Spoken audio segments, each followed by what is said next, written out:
دیکھیے اسے سمجھیے، اور یہ میں نعوذ باللہ کوئی غیر مستند بات نہیں عرض کر رہا ہوں آپ کے سامنے.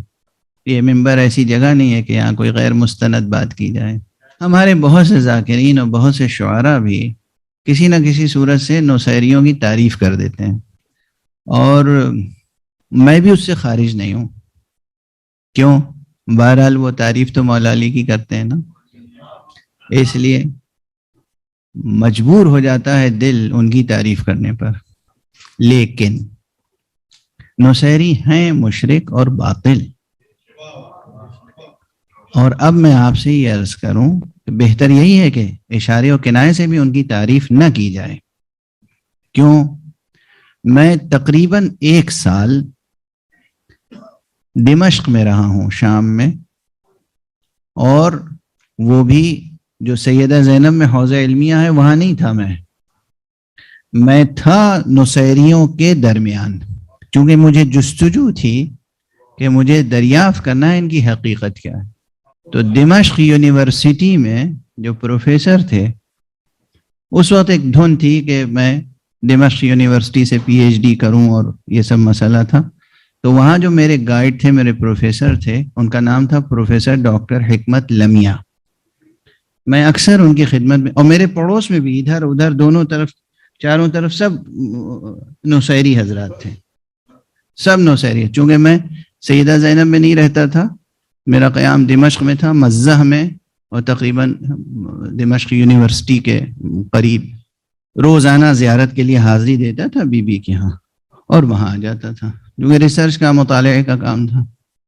تو میں یہ دیکھتا تھا کہ جب میں کلاس میں جاتا ہوں تو یہ پروفیسر حکمت لمیہ صاحب میری بہت عزت کرتے ہیں. میں اسٹوڈنٹ ہوں، اور یہ جو ہیں پروفیسر ہیں، ہیڈ آف دی ڈپارٹمنٹ ہے. میرے ساتھ اور لوگ بھی ہوتے تھے، ان کی طرف وہ زیادہ توجہ نہیں کرتے تھے. تو پہلے میرا خیال یہ ہوا کہ چونکہ یہ لوکل اسٹوڈنٹس ہیں یہیں کے، میں فارینر ہوں، اس لیے میری عزت و تکریم زیادہ ہے. لیکن ایک دن مجھ سے رہا نہیں گیا. ہوا یہ کہ میں تنہا تھا اس دن، بس پروفیسر تھے اور میں، اور اس کے بعد جو اور ساتھی تھے نہیں آئے. تو میں نے ان سے کہا آپ مجھ پر بہت مہربان ہیں، میں اس کے لیے آپ کا خاص طور پر بہت شکر گزار ہوں. تو مسکرائے، کہا معلوم ہے کہ آپ کا میں کیوں زیادہ احترام کرتا ہوں. میں نے کہا کیوں؟ کہا اس لیے کہ آپ شیعہ ہیں.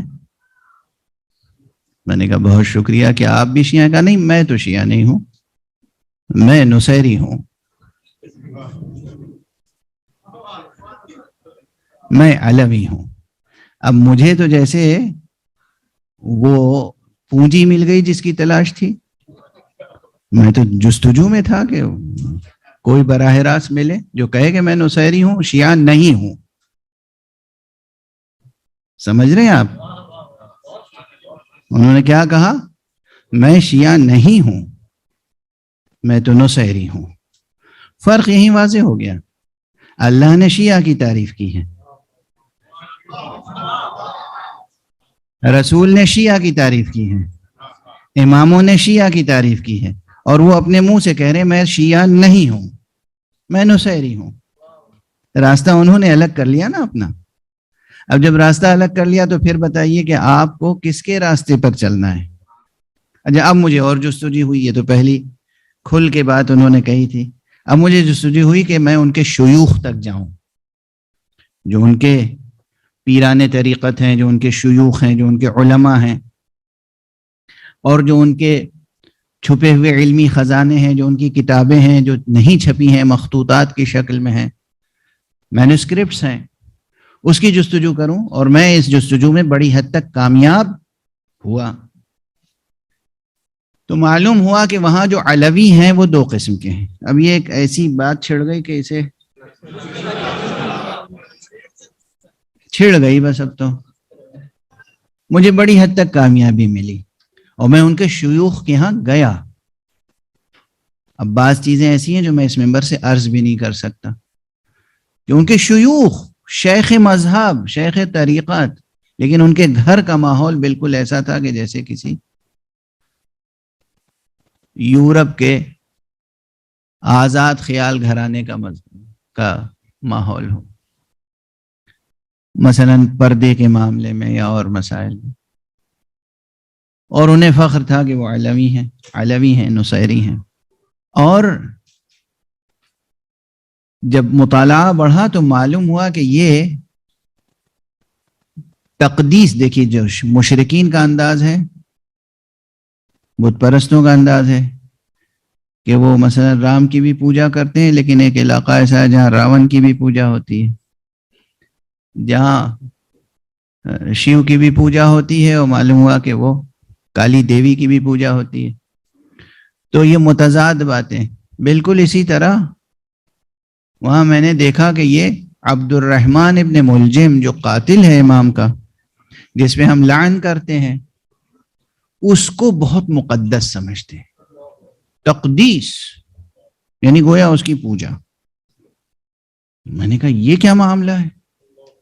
غور فرمائے، دیکھیے جب شیطان بہکاتا ہے تو کس طرح بہکاتا ہے، کفر و شرک جب داخل ہوتا ہے تو کس طرح داخل ہوتا ہے.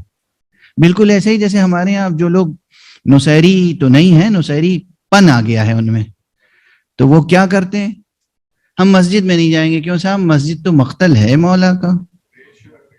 دیکھا منطق، یہ بالکل ویسی ہی منطق ہے. مسجد تو مقتل ہے حضرت علی کی، تو ہم کیوں جائیں گے مقتل میں؟ مسجد مسجد ہے. اور ہمارے یہاں مسجد کی اپنی حرمت ہے، مسجد کی اپنی فضیلت ہے، مسجد میں جا کے نمازیں پڑھنے اور عبادت کرنے اور تلاوت کرنے کا ثواب ہے.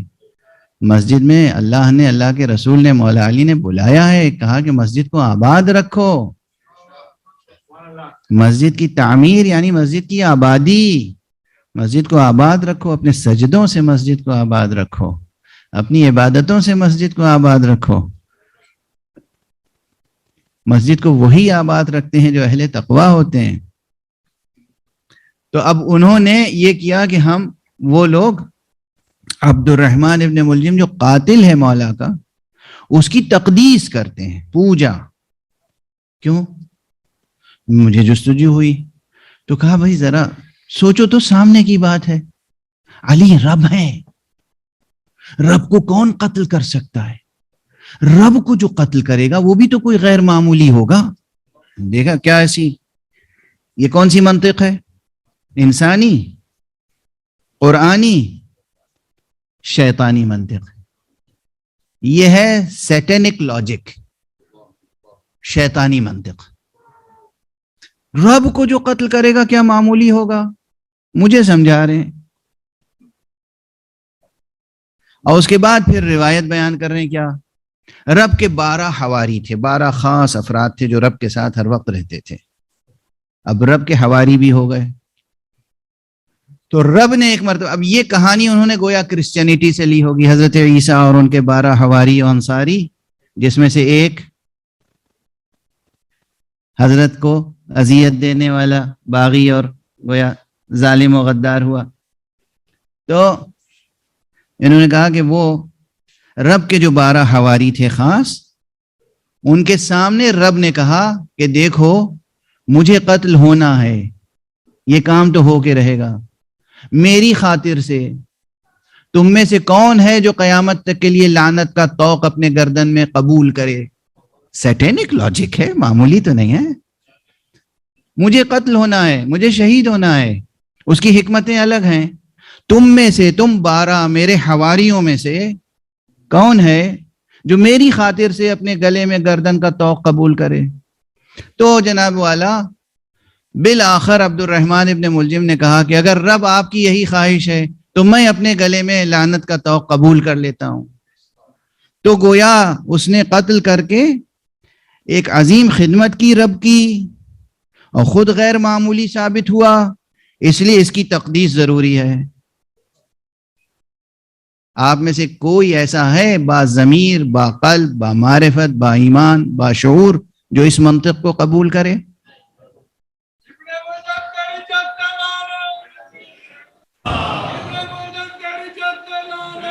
جزاک اللہ. جزاک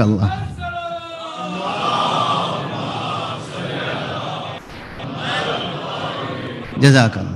تو میں دست ادب جوڑ کے، یہ میری ریسرچ یوں ہی نہیں ہے، یہ آپ جائیں، کوئی بھی جائے آزادانہ طور پہ، کوئی جوان، کوئی بچہ، کوئی بوڑھا، کوئی ریسرچر، کوئی اسکالر جائے اور جا کے ان کی کتابوں کو پڑھے، ان کے صحیفوں کو پڑھے، ان کو شیوخ سے ملے، یہ ایک قسم ہے جو علویوں کی ہے۔ وہ علوی الگ ہیں کہ جو دراصل صحیح مسلک و مذہب و دین پر تھے اور کسی سبب سے وہ علوی کہلانے لگے، وہ ایک الگ قسم ہے، بڑی قسم۔ لیکن یہ جنہیں آپ نصیری کہتے ہیں، جن کی تعریف کرتے ہیں، خود نصیری بننے کی خواہش کرتے ہیں، خود سوچتے ہیں کہ ہم نصیری سے آگے نکل جائیں 2 قدم، نصیری علی کو اللہ کر رہا ہے تو ہم اللہ سے بھی بڑھا کے علی کو کچھ کہیں۔